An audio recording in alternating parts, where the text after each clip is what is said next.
प्यारे दोस्तों, आज हम देख रहे हैं कि हम बहुत सारी समस्याओं से जूझ रहे हैं। काफ़ी सारी समस्याएं ऐसी हैं कि बार बार हम किसी कंसल्टेंट को दिखाते हैं, चाहे डॉक्टर को दिखाएं, बार बार सेम रोग हमें वापस आ जाता है। मनी इश्यूज थोड़े ठीक होते हैं, फिर से सेम जगह पे हम पहुंच जाते हैं। तो इसको हम बोलते हैं रिपीटेड पैटर्न्स। हम बार बार इस सेम सेम रिपीटेड पैटर्न्स को जहाँ पे जब हम देख लेते हैं तो इसका मीनिंग है कि हमारे एनर्जी फील्ड में कुछ ना कुछ प्रॉब्लम है। तो सबसे पहली चीज़ हमें ये देखना है क्या हमारा एनर्जी फील्ड बिल्कुल हमारे लिए सही काम कर रहा है या नहीं कर रहा है। तो मैं आपको एक स्टोरी बताता हूँ। मुझे हिमाचल प्रदेश में किसी ने के रेफरेंस से मैं वास्तु कंसल्टेशन करने गया। तो मेरे क्लाइंट के दो सेबों के बागान थे।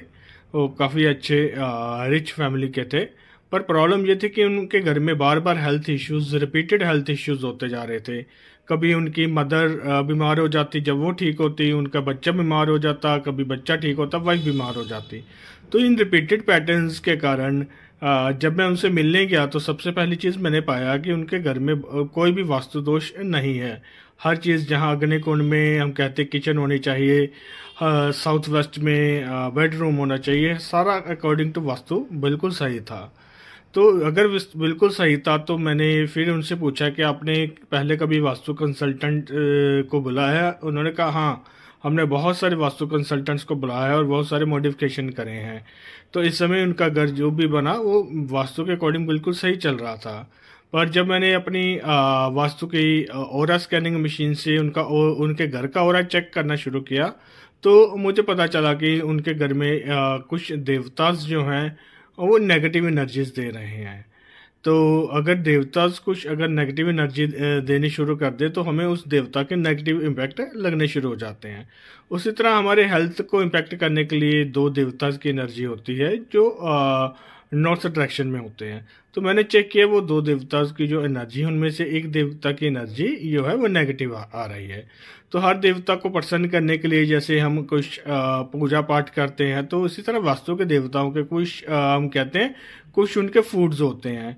तो जब हम प्रेयर करके उनको उनके फूड समर्पित करते हैं तो वो देवता जो नेगेटिव एनर्जी दे रहा है वो नेगेटिव एनर्जी देना बंद कर देता है। तो इसी तरीके से ओरा स्कैनिंग मशीन बहुत अच्छे से काम करती है। तो ओरा स्कैनिंग मशीन से मुझे पार्टिकुलर देवता को पता चला तो मैंने उस देवता फील्ड के ऊपर वर्क किया, उसकी रेमेडी करी। जब उस देवता की रेमेडी करी उसके बाद मैंने घर के सभी पर्सन्स का ओरा स्कैनिंग से ओरा चेक किया और अपने रेके के क्रिस्टल से उनकी सारी एनर्जी मैंने वहाँ पे नेगेटिव एनर्जीज को क्लियर कर दिया। तो थोड़े दिनों के बाद उनका फ़ोन आया कि अब जो उनका घर में बार बार रिपीटेड बीमार होते थे उनके घर के लोग वो बिल्कुल सही हो गए हैं। और 3 मंथ के बाद फिर से उनका अच्छा गुड फीडबैक आया कि उनके घर में बिल्कुल सही चल रहा है। तो इस तरीके से हमें ये देखना है कि जब हम वास्तु कंसल्टेंट को बुला रहे हैं क्या वो प्रॉपर नॉलेज वाला वास्तु कंसल्टेंट है या नहीं है। क्योंकि कुछ कंसल्टेंट कुछ चीज़ों में माहिर होते हैं, जैसे कुछ कंसल्टेंट पिरामिड्स में माहिर होते हैं तो वो पिरामिड्स की आपको सिर्फ रेमेडीज देंगे। कुछ कंसल्टेंट किसी दूसरी फील्ड में माहिर हो सकते हैं।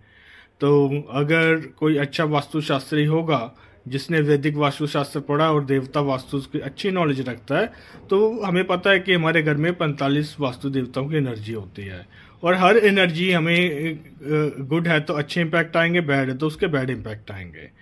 तो उसी तरीके से हम रेमेडीज़ जो हमारी होती हैं तो हम अलग अलग तरीके से रेमेडीज़ करते हैं। जो मेरा तरीका है वो सबसे अलग तरीका है क्योंकि मैं रेकी को इसमें शामिल कर दिया मैंने वास्तु में।